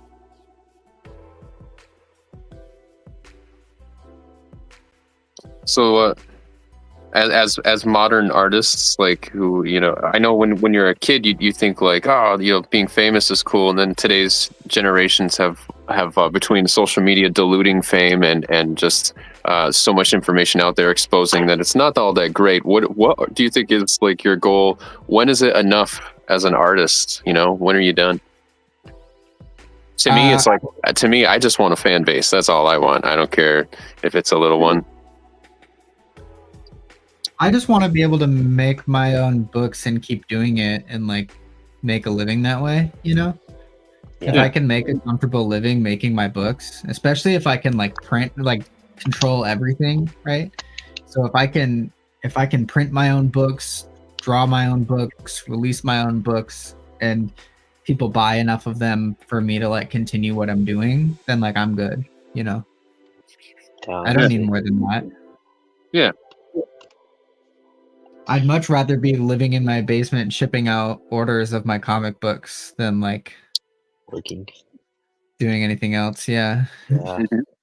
So now, so that's the life is that like the life you're settling with, or is that like or is that the goal? Like that was the goal. You settled with that, or you know what I mean? No, like that's the goal. Hell yeah. Like, okay. Hell yeah. Like I which probably comes from like, watching people run like record labels, right? And they're just like doing their own thing and have their own setup and get to help other people. Yeah, it's a fun comparison. That's a good one. Dream. Yeah. So like that's where it comes from. But that's the goal. Yeah, it doesn't need to go any further than that. If it goes further, cool. If not, whatever. I don't care.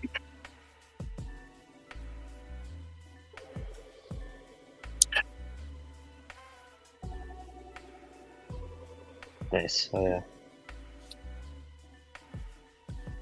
Yeah, I just want to I just want to be able to not worry like if this next meal is gonna like fuck me for 2 weeks and Yeah. You know what I mean? Like,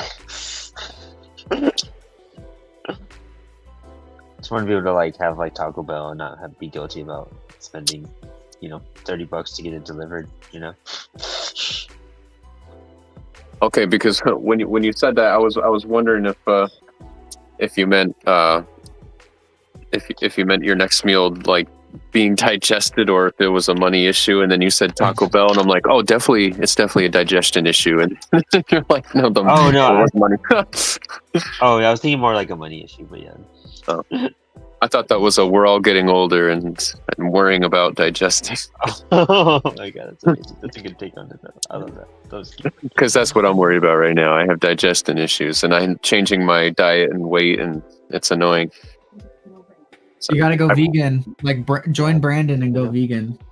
I know it's slowly looking that way. It really is, because like Lid has got me off fast food, so much so that if I eat fast food, oh my god, the things my stomach goes through is not good. And I'm off milk now and milk products, and it's getting better.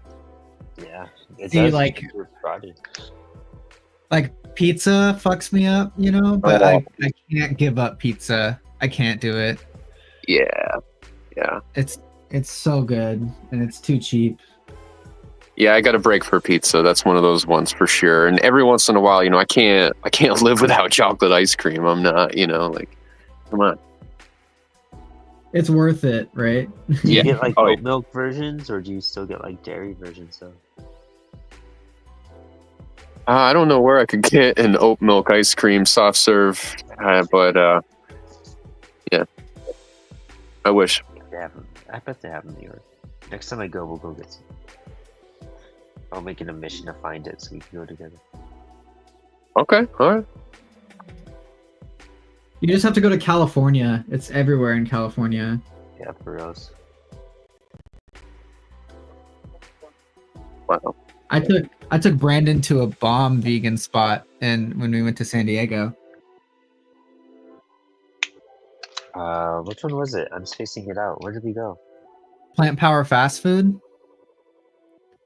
Plant Power Fast Food. I just remember the pizza for some reason in San Diego. I don't know why. We came to like drop off stuff for you. We dropped off shirts or posters. We dropped the posters off, and you were with your friend. I don't remember his name. Pat. Yeah. Yeah, that's right. I totally forgot about that first like meeting and whatnot. That's right. Oh my goodness, that is hilarious. Yeah, that's right. That place was fucking dope, dude. I forgot that whole like system and everything. Like you got to walk up and like order it, and we waited for a while. But it's like more to go. It was like traditional fast food, but really delicious and really quality stuff, and all vegan. They had like vegan milkshakes and all sorts of stuff. It was awesome. Dude, every time I can, I get a vegan milkshake, no matter what. Damn, that all sounds amazing. Yeah. Yeah, next time I go to New York, I'll definitely let you know, Don. We'll get some dope vegan food. Yeah, very cool. I just need to touch up some stuff with some grays, and that coloring will balance out a bit better. So what's next on either of your agendas for projects? I'm finishing up Family Man. I've got maybe 10 pages left and a cover. And then that'll come out in January, hopefully. Cool. So on Halloween is Apollo City Comics as like a whole, like podcast and publishing, like we turned 6 on Halloween. So like for our 6-year anniversary birthday, we're bringing back the podcast, and we're going to be doing that bi-weekly with a few people. And it's going to be this fun like skit show, kind of really digestible, very different from Inspired Ink too. And then we're launching our website, which we actually have 2 releases going up. We have the Campfire Chronicles, and I'm going to put up like a pre-order for the short little thing I did, the broadcast dialogues with Max Did Letters, and we had Jeremy John Hansen and Bob Little, who actually did the art on both of these books. So that's coming out. and then November 5th, we're launching the Remainders Kickstarter with John O'Burke and Kieran Quinn, which is dude. And then Max did a pinup for it. God, that book is beautiful. We're gonna have them on Spilled Ink in 2 weeks, and then hopefully on the 30th we can launch Soul Catchers. If I could figure out what to do about that Friendsgiving thing, because that's the same day. That sucks. And then February we launch the horror anthology Kickstarter, and during that time I should be writing the scripts for Teenage Babylon. Finishing it up for issue 2 and starting issue 3, and doing a bunch of work on Fake Your Death over the holidays too. So there's that. That's a lot. That's a lot of stuff. Yeah, it's and busy. That was a lot. I know. I was like remembering it as I was saying it. I was like, damn, it's harder to give these updates. I'm really hyped. I feel like it's so rad that we're making these books come to life. Like, we're doing a bunch of cool stuff. Like, Apollo's put out so much work, and it's been so much amazing work. Everyone on the team has been so hyped. Only Comics Wellspring is doing so many cool things in the background as well. Like, it's really exciting seeing where all this is going. Yeah. Yeah, we're really trying to make more products for creators, so it's like a one-stop shop for everything.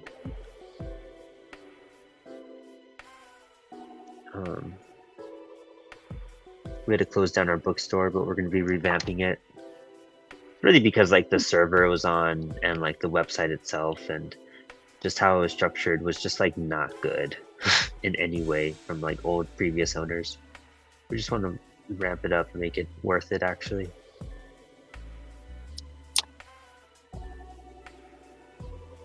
And then it gives everyone an extra place to sell their books somehow.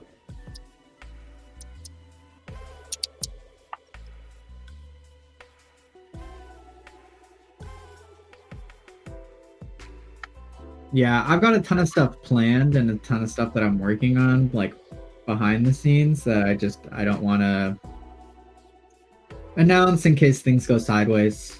But of course, I'm freaking. If things go according to plan, I'll be busy for the next 10 years.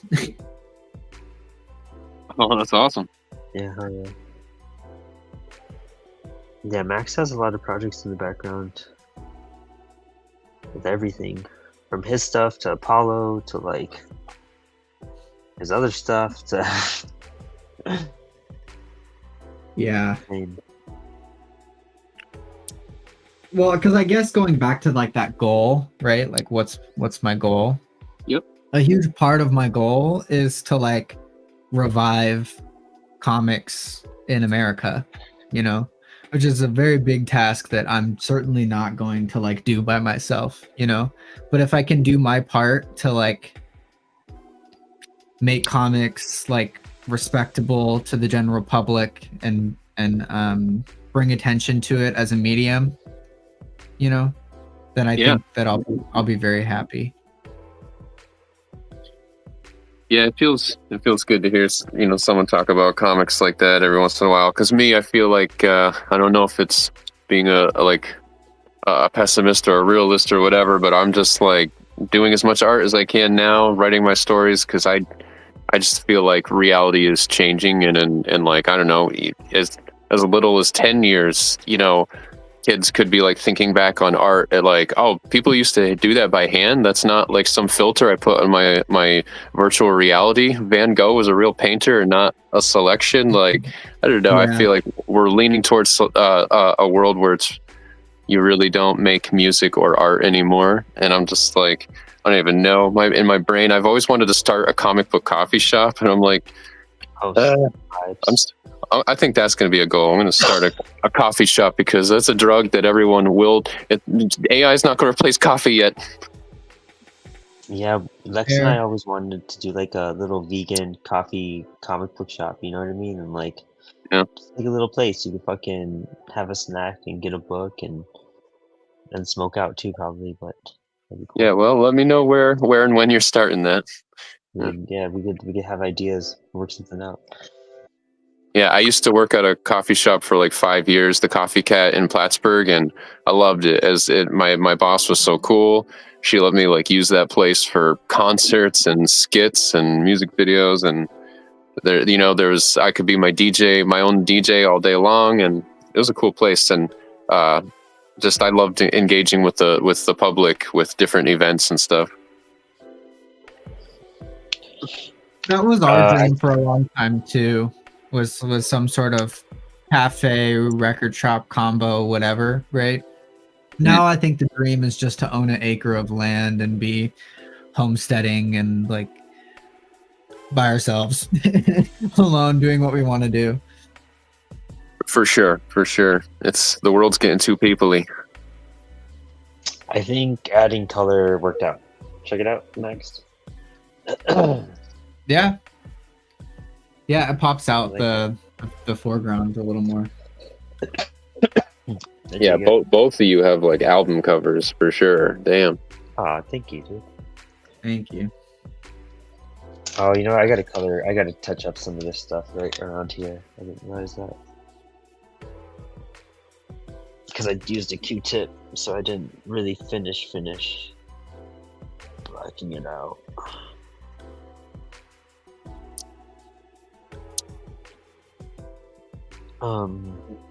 Yeah, this year's prompts have been like just all the drawings I've been doing. I've been really getting happier with.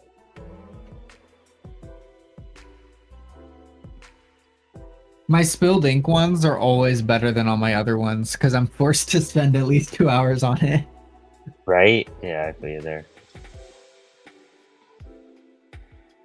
You're a bit more focused on this too. And I'm also getting to use like actual tools versus most of the time I'm just like using a ballpoint pen or something. I get to experiment so much on this. It's been a blast using all. My tools have like quadrupled. Oh, you know, we're talking about vegan stuff. Actually, at the beginning of the year, Eric Allred and I are working on making a vegan comic book cookbook. I think I told you about that. So we'll be getting recipes together, and if you want to draw in it, that'd be amazing. And also it'll be like maybe a recipe you really like.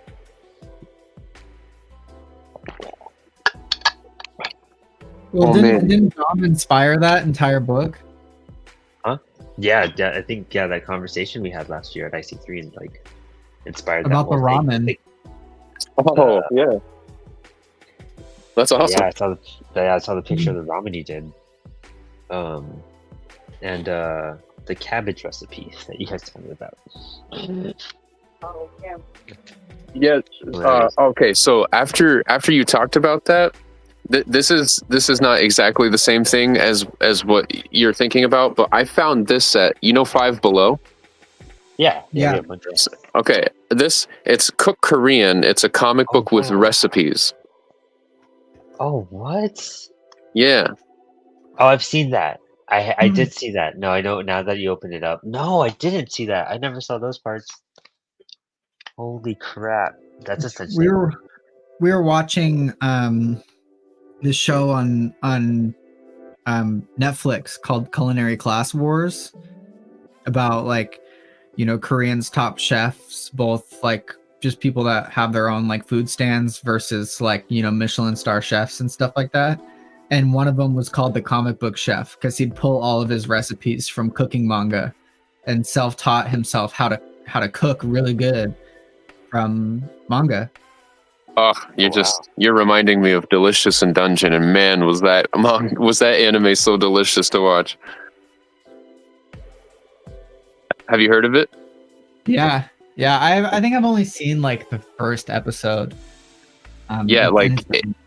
Oh man, by the time you get to the last episode, you won't even understand how you're watching the same anime, and you will question what age group you have leveled up to. Like, what the fuck? But every episode they cook monsters and they make it look so delicious. That's so funny. Have you watched Dawn? Not yet. Well, we watched the first episode because we were so hyped for it to come out, and they're releasing episodes weekly. But oh my god, it's really good. It's done by the studio Science Saru, who just makes really incredible anime. Not bad. Oh man.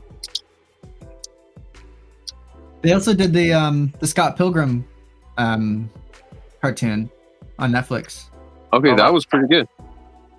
Yeah, I haven't seen it. it's great. It's really good. It's not what you'd expect. I gotta watch it because Corpse Flower is actually like Scott Pilgrim meets the Crow, and I don't know much about Scott Pilgrim. You don't know a lot about Scott Pilgrim? God. No, man, I don't. It's just something I never came across. Oh man, yeah, even like the music part of it, the punk part of it, like you would love Scott Pilgrim. Yeah, people have told me that. I think You I would- kind of hated it because of that. You were like, ah, this is too obvious. I can't. Yeah, dude, straight up. Like, I was just too snotty about it. I was like, That's everyone funny. likes this way too much, and I do not want to check it out now. That is very high school punk of you. Yeah, straight up. But yeah, I downloaded the books. I have it already. I gotta check it out. I'm a bass player and everything. You know what I mean? Like, I just. It's too on the nose. Yeah, it's so on the nose, dude. Yeah, I think you'll like Sex Bombs, and I think you'll like the music of that movie for sure. I've seen the movie a couple times, and like you have? now yeah, I've seen the movie. I thought you- enjoyed it for sure. No, Okay. I've never read it. Okay, I And the thought you movie is experienced cool. nothing. Got you. I think I just like spitefully don't want to admit I liked it either. You know, like it's one of those things too. Like it's fun, it's great. I had no issues with it, but I'm like too petty to say I enjoyed it. Have you Okay, seen? so like here right now live, do you like it? I think so. I'll rewatch it. Clip that, put it on YouTube as a short. Canceled. Bass player like Scott Pilgrim. Canceled. Get him. I know, right? Have you seen Dinner in America? No, I haven't. You'd like Dinner in America too. I haven't heard of that. I gotta check it out.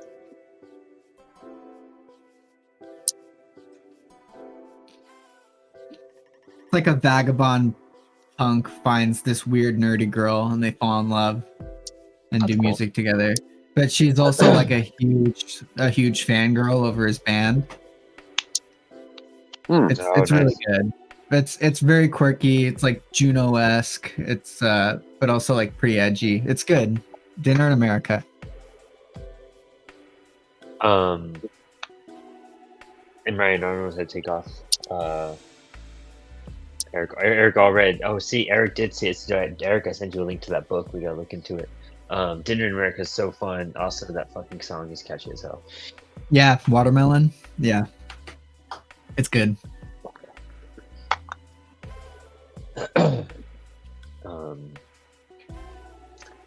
I'm starting this. I know it's our last little few minutes here. I'm gonna start my next piece just to get ahead, or not get ahead, so I can catch up. I'm not surprised that I'm not going to finish all 31 prompts, but like I do feel like I did my best. And honestly, I went harder on these than I ever have, because I know the first year I did prompts, I just did pencils, and then the second year I did like some pencils and some inks, and I like did all the inks one weekend just to practice.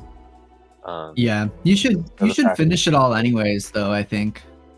Yeah, Yeah. I'm definitely gonna continue it into November probably, just to like get them all done. 'Cause Heck this yeah, is it's practice. just a challenge. That's all it is. Yeah, you don't got to call it quits just because the month's over. You're not. Yeah, and I never let it like waste my time. Like Lid turns everything I draw into stickers or little zines or something. Oh, that's cool. Yeah, I tried to turn my early drawings into a little zine. I wanted to do more of them. I just Eventually, need I'll get time. Yeah, eventually I'll get around to doing a spilled ink scene. We already have Yeah. we have so much material. We can make like So 5. much. Dude, yeah, for reals, honestly. I'd love to do that. Especially with some of these, I could choose out some of my favorite ones of this one and put it out. Yeah. I think that's what I might do. Just like choose my favorite selected ones. By the end of the year, I want to make like one stack of them that I really can scan and do stuff with. Cause dude, some of them came out cool. Like I like a couple of my shit. Especially if I color over some of them again. Dude, my Spider-Man I really like. My Spider-Man and my Wolverine. Like I really, really dig. I really like the Killer Clowns one that I did. Oh, that was so fucking good. Yeah. Oh, thank you. I liked how detailed it was in the middle, and then it was just outlined with like marker strokes, and it just like looks so good like that. Thank you. Yeah, it was like the idea was like carnival spirals, right? So Yeah. and I thought the zine was fun, the DIY reel zine that I did. Yeah. I haven't really done a like my one-page Dr. Doom. zine in a while. My Doom I did, I was really happy with this month. Let me see, I can put Yeah. some of them I'm not too crazy about. Like my Constantine, I'm not too crazy about. It's kind of cool. It wasn't where I wanted. It's a lot of white. I like my Constantine. My vampire is kind of weak. I like my Jean. My Jean was kind of like just random, so I do like how it came out. My Spawn's alright. I'm not crazy about my Spawn, but it's alright. You know, I'm not crazy every year, like Inktober teaches me something about my art, especially my opinions of my art. Because the work that I always like the least is the stuff that draws attention, and then the Right. stuff I put my heart into is the stuff that like no one notices. You know. Hands down. Yeah, it's interesting what people gravitate towards. I like my Swamp Thing a lot. I'm really happy with this fucking Swamp Thing, dude. This was one of my Oh, Yeah. yeah. more favorite. Hell This yeah. one in my Sin City, I was really happy with. That was cool as shit. I really enjoyed that. Yeah, Also, I was this really was- trying to experiment with white. The Swamp Thing was one of the prompts that like I quit for because I'm like, if I touch a picture making a Swamp Thing, I want it to be like really, because I've drawn Swamp Thing before, and I know that like the next time I draw Swamp Thing, I want to draw like intricate hatched flowers, and I want to go hard on it. It's just so that was the one I'm like, yeah, I'm not ready. Yeah, I feel Yeah, that. I'm not happy with my Batman, I'm not gonna lie. I like the bat symbol, that's about it. I'm not. I wasn't happy with my Batman either. But look what you did with the cape. That's insane. Oh, thank you. I've never drawn a cape like that, and it looks good. Thank you. I appreciate that. I feel like I don't like the body too much because I was like added on last night. I was cool with my vampire one. Oh, another good cape. Like I like, maybe that's, you got your own style cape there with the squiggles. I like it. Oh, thank you. Super appreciate I that. should have, dang, I should have done like an MCR vampire. Oh, vampires. Sick, dude. Yeah, no, that was missed. Oh well. I really like my Doom. Your Doom's great. This was- The Doom is good. Wow. And like, not a lot of people get my Twin Peaks one, but I kind of appreciate that too, because it does say Diane. Not a lot of people get Twin Peaks. Period. Yeah, so like, I'm just like a kind of on brand. Oh man, see, and that's another reason to drop the list early. If I had saw that, because I've never seen Twin Peaks, I'm looking for a reason to someday. But if it was like on the list for me, I totally would have watched it so I could draw it. I did Orion for Kirby, and I actually really dig how the face came out in the helmet, even with like just like the splatter of silver I did. Yeah, the top of the helmet's really cool. Yeah, that's really good. I mean, that looks like, literally a page that Marvel printed. Thank you. It was fun. The colors are fun. My Mongola, I'm half happy with my Mongola. Not really, but I just did a quick copy by Gaslight. I just blacked it all out. Well, that's I was what like, that's "Oh, I can't Magnola. do this." Yeah, exactly. My aliens are getting cooler. I'm enjoying. Yeah, that's a fun alien. Excellent. Wow. Remember, there's a little dorky, but it's fitting. Like, you can choose a dorkier character. But yeah, I'm catching up. This, I'm actually really hyped about this Lovecraft. Probably my favorite Lovecraft drawing I've done now. I'm really hyped to do this crow because I did it like I used Iggy Pop like figure to draw it with, so I'm gonna be excited to like black it out a whole lot. That's a great reference to pull. That was fun.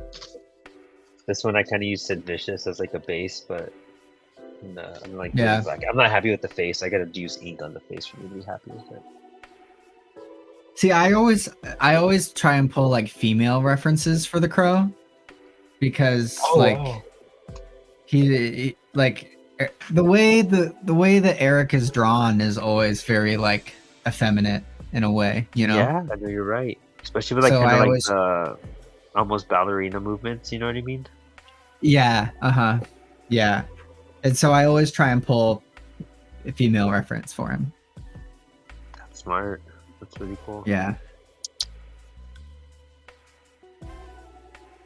I was pretty happy with my crow. Weirdly, like my Sin City got quite a bit of attention. Yeah, but it's, I don't know. It was more just like an experiment in Miller's style, right?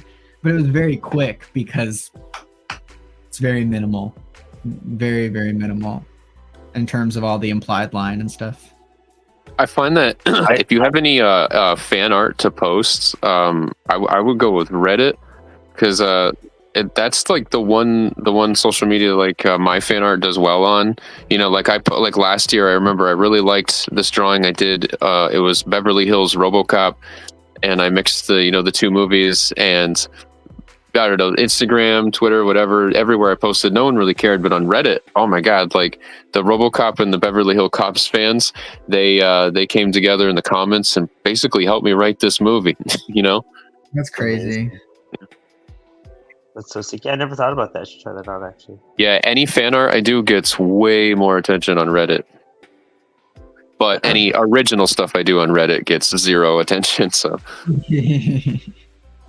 Max, I love your Gene Simmons. I was doing, we were referencing the same photo, and I stopped doing mine because I saw yours. I also, dude, I love your Spawn. Yeah. See, I don't even know if my like what to think of my Spawn because I don't know anything about Spawn. No, so, wow. Your Swamp Thing is super fucking sick. I personally and that's another one. I don't know anything really about Swamp Thing, but I love Wrightson, and so I guess I channel that. Your Sin City, I could see why it gets attention. That white balance that you do, it's because it's so minimal. You know what I mean? Like you can see it so well with almost nothing, and that's just brilliant. Really cool. Yeah. I like your Batman because I think it's very Gerard Way vibes. Like that's why I enjoy it so much. Like I get like have you seen him, like I've seen his Batman designs. I was gonna say you've definitely seen Gerard's Joker and Batman. Yeah, I love him. I wanted that statue of him that came out. Yeah, it was sick. I've been deep diving back into my chem again. Oh, same. I'm always. I watched Life on the Murder Scene again, and so I was like, man, I just gotta. And then I watched Black Parade is Dead, and then I went through all the music and watched a bunch of interviews. Did you listen to solo stuff too? Yeah, Hesitant Alien. Yeah. Yep. Dude, that's where I got Maya from in Teenage Babylon. Oh, nice. That makes sense. Yeah, Maya the psychic. Yeah. Dude, yeah, that was. I rip off my chem so much, dude. So much, dude. Well, yeah, where Fake Your Death. Fake Your Death came from with that. That's how I knew like you were on board though, because you don't mind all the references. Yeah, well, Gerard's just a brilliant storyteller, you know. Like And- whether it's music or comics or anything, like he knows how to tell Yeah. a very captivating, real story that's both entertaining but also like emotional and you can connect to. I've also like It's tricky. I know he's a good guy. Like, you know, like I got to meet him a few times, and he's always been just so sweet and so nice, and I just respect Yeah. him like as a fucking person too. Like, and Yeah. just being a big influence on me in general. Like, I was getting that like moment to be like, oh wow, you are a sweetheart. I really cherished that with him because I was really Yeah. hoping he'd be fucking awesome and not like all rock starry, you know. Yeah, he is very, very chill. He likes to stay out of the spotlight too. Mm-hmm. Yeah. It's funny. I was watching an interview that he was doing with Grant Morrison. You know, Oh, I love those. Yeah. yeah, the audience like doesn't care about who Gerard is at all, and he loves Hell it. yeah. You know, everybody's there for Grant Morrison. Grant. Yeah, Another person, and- sweetheart, amazing. Like I Yeah. respect Grant so much, and I love that. yeah, it's pretty funny. Yeah, those two guys influenced me the most out of really anyone. And they're really great friends too, which is really funny. Yeah, I love the whole where like they played the Grant does the song that John Lennon taught him, the spirit of John Yeah. Lennon that gave him. Yeah, I love that video.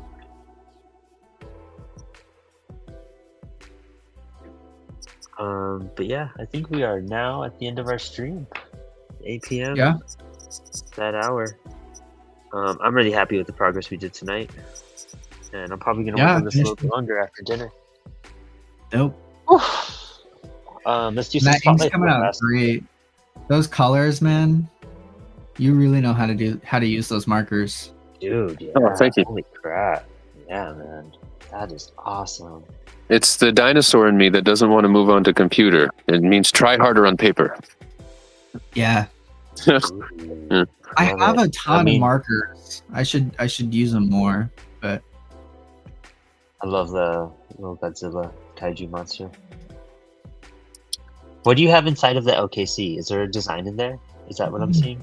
It's the buildings bleed into it. Oh, sick. Okay, I love that. And you just like crosshatch. Damn, that's some intense crosshatching. Yeah, yeah, and I then love. Crazy. I can leave a love space here for LOS or whatever symbol can go here, you know? That's cool. Oh yeah. Thanks. Love it. Yeah, that's great, man. I love your hatching. I Yeah, appreciate it. I miss hatching in comics. That would be my goal. You want to bring comics back, and I want to bring cross hatching back. Here, hold on. Max, Let me that's zoom. sick. We'll zoom in a little bit. Wow. Yeah. Oh man, you filled that in so quick at the top. Yeah, here. Great.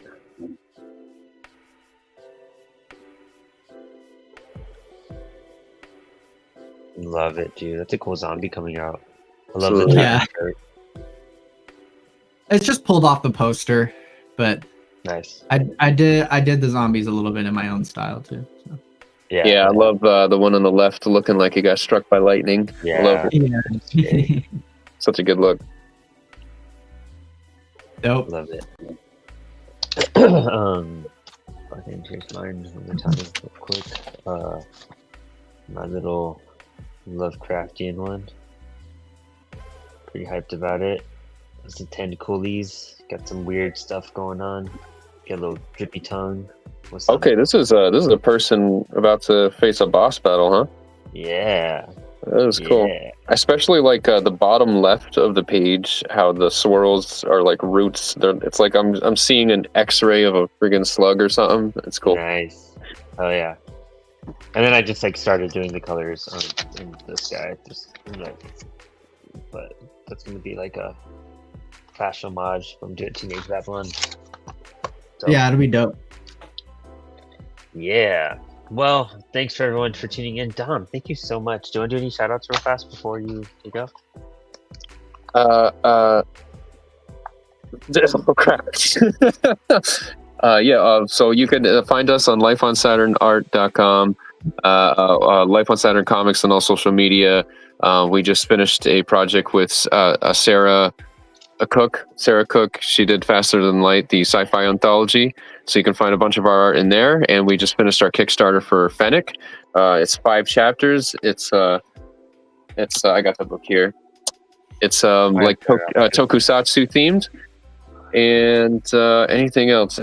Well, we're going to be in your horror anthology, and also we have a Kickstarter going right now for Mark Bridges' Mana Kingdoms, chapter 1 and 2, all in one book. And you can love also find some of their other books on lesserknowncomics.com. Yes. Love it. All right. Well, thanks for hanging. Stay creative and stay inspired.